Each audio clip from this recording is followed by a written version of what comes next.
Piece is finally here. After years of speculation and months of anticipation, hope and dread all mixed together, the One Piece live action released at the end of the month on August 31st. In the lead up to this release, Netflix and the show team made great efforts to show the One Piece fandom and the greater anime community at large that they have learned from the mistakes in their disastrous previous attempts, such as Death Note and Cowboy Bebop. This effort has been repaid with general goodwill among the fandom and cautious optimism.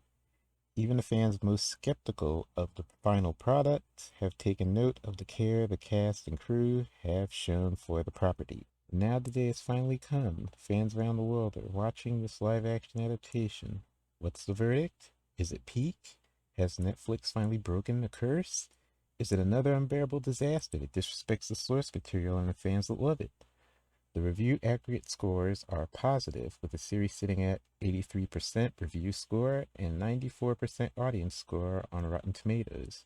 The big One Piece YouTubers that have reviewed it so far have given it great accolades. It's a success by all metrics. I have been a One Piece fan from the very beginning. I followed the series from its humble beginnings to become the most successful manga of all time. I watched as One Piece was butchered in the West, but horrible for kids dub, and the company squatted on the licensing outside of Japan, which crippled the series' popularity in the West for years to come. I watched as the series finally started to gain traction in the West and began to explode in the mainstream anime community. To put it simply, One Piece is among my all-time favorite manga and anime and pieces of fiction of all time. Going into the Netflix adaptation, I was cautiously optimistic and excited to experience the East Blue Saga all over again in a new way. Having seen all the trailer and promo footage, and before that watching the interviews with writers and directors, I was well aware that there would be changes from the original story. I was willing to forgive those changes as long as the spirit of the story remained intact. This is going to be my review of the One Piece live action. I've decided to split it up into one review per episode. I've watched all 8 episodes at this point. I'm in the middle of my third watch through, so I am pretty well versed on the events that take place within the episodes, as well as my general knowledge of One Piece and the East Blue Saga, having rewatched and reread that multiple times over the years. So this is going to be my perspective as a longtime One Piece fan that went into the live action optimistic and hopeful. And if you want my general review sort of upfront, I think that they did a really good job adapting One Piece. I think that there are some bumps along the way, some of them more serious than others. And I think the biggest, most serious thing about it is a diversion. There's a point in the show that diverts very greatly from the original story. And it's something that can't really be retconned. So they're going to have to deal with that at some point in the future if the production does go on for multiple seasons and reach the point in the story where that divergence really pays off. The mistakes they've made in this first season will not transfer into the future seasons. I hope they learn from this mistake and that one big divergence is the only major divergence from the source material. Because if the live action is going to continue on this path of making these big divergences and departures from the original source material, it's going to reach a point where it's no longer One Piece, and that is going to be disastrous and possibly even more disastrous than something like Death Note or Cowboy Bebop, because at least those started off from episode 1 on the wrong foot and everyone knew it was a disaster. This being a potential ticking time bomb to disaster is even worse because the fans start off hopeful, there's so much goodwill, and to have that kind of erode away over time, it's just not very good. So that's kind of where I am after watching all the episodes.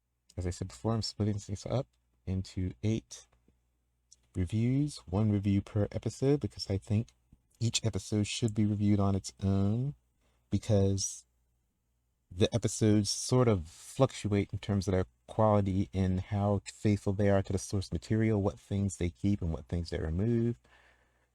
In general, the episodes are well put together.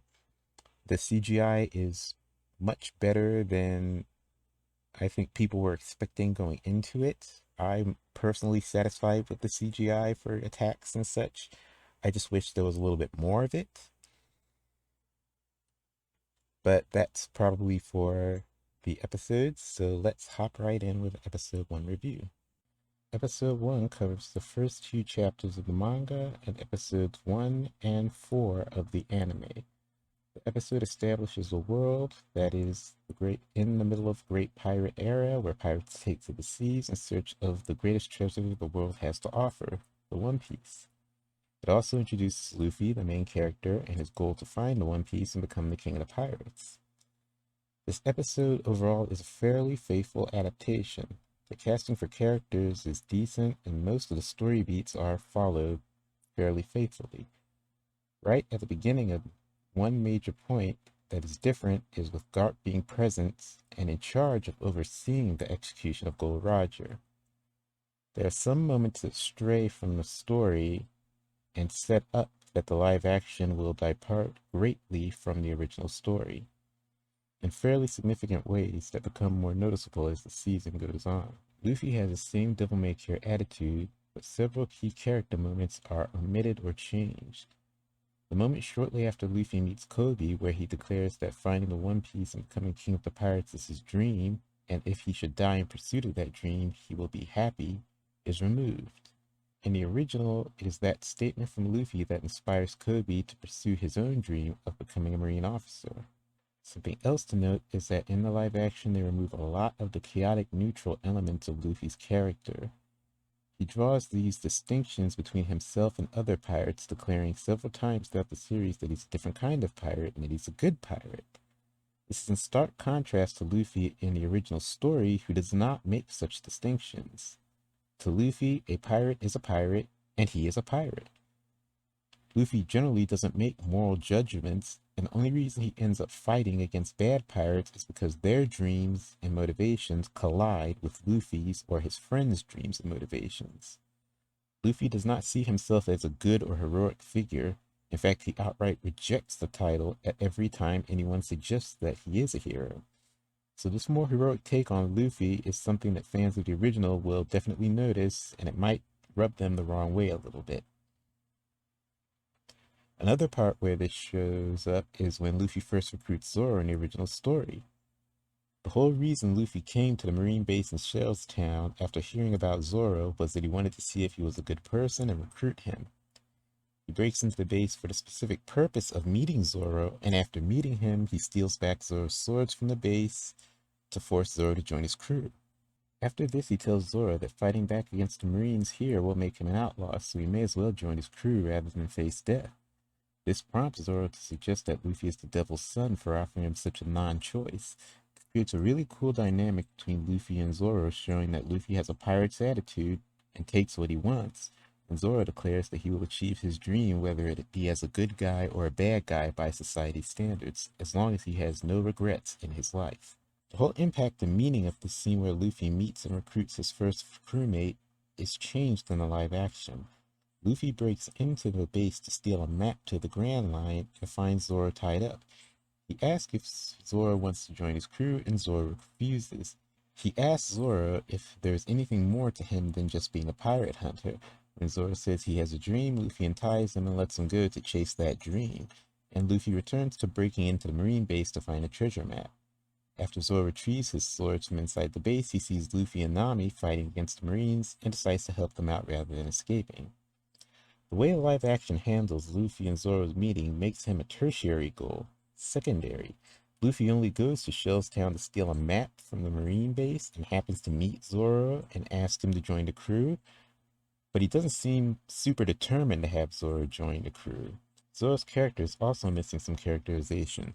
In the original story, the whole reason Zoro agrees to being tied up on the cross in the yard at the Marine base is to save the lives of a mother and daughter that run the local town bar.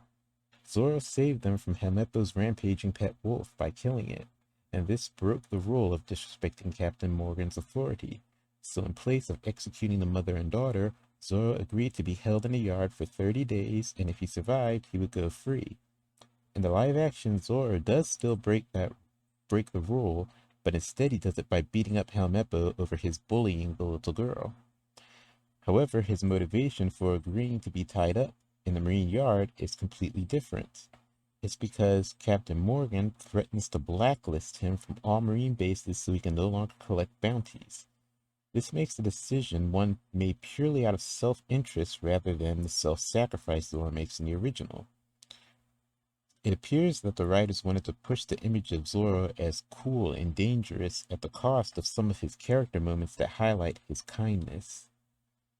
While these decisions are questionable in terms of characterization, they can be mostly brushed off as minor differences at best, and chalked up to the live action having reinterpretations of the characters that are slightly different at worst.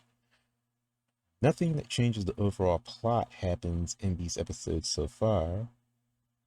They follow the events of the story closely, with the only major cut being the removal of Zoro's flashback entirely so that it can be included down the road in a later episode. The CGI in the episodes looks good, it fits within the world, never looks out of place. The monsters and animals look like they were ripped right out of the manga or anime. They even adapted the Oda box, the manga panels, where characters that are important to the story are introduced, and if they're pirates, they have their bounty listed, by having bounty posters of the characters fly onto the screen for a second to introduce them. I wish they had done something similar for introducing the non-pirate characters. Luffy's rubber attacks are solid and generally don't suffer from uncanny valley effects, which are usually present in cheaper CGI. Because this is live action, they used the rubber effects sparingly compared to the original story, but it is for the most part present at the big moments. The costume and set designs are near perfect. Everything looks and feels like the One Piece world. There are Easter eggs sprinkled throughout the world, including all of the outfits the Straw Hats wear being based on various outfits they wear in color spreads from the manga. The first episode sets a high bar, and aside from a few questionable choices, it excellently sets up for the story to come. So that's going to be it for my review of Chapter 1, or Episode 1, of One Piece live action. Please let me know what you think in the comments, and I will see you next time for my review of Episode 2. Thanks for watching, and bye.